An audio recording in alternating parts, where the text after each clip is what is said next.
ఏ స్థాయిలో అక్కడ భూకంపం సంభవించిందంటే నిన్న డేటా కనుక తీసుకుంటే 3.6 తీవ్రత, 4.8, 4.4, 3, 2.9, 4.1, 3.1, 2.7, 5.7, అత్యధికంగా 5.7 అంటే దాదాపుగా 6 అనుకుంటున్నమాట అది.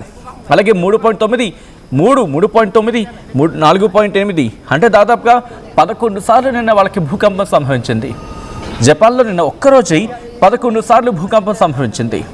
మరి ముఖ్యంగా ఓషిమా ఐలాండ్కి సంబంధించి అమామి ఓషిమా ఐలాండ్ ఆ ప్రాంతంలో, దానికి ఆనుకొని ఉన్న ప్రాంతంలో భూకంపం సంభవించింది. దాంతోపాటు off the coast of Iwate prefecture ఇక్కడ కూడా, దాంతోపాటు కుమవాటో ప్రిఫెక్చర్ దగ్గర అసోవో రీజన్, అలా కొన్ని ప్రాంతాలకు సంబంధించి మాట్లాడుకున్న క్రమం.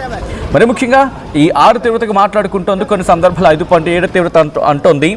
అది off the coast of Iwate prefecture అని చెప్పి అక్కడ జపాన్ వాతావరణ శాఖ చెబుతుందంటే అర్థం చేసుకోవచ్చు ఏ స్థాయిలో అక్కడ భూకంపం సంభవించి ఉంటుందనేది. ఇప్పటికీ దీని మీద పూర్తిగా వాళ్ళు అలర్ట్ని అయిన సందర్భం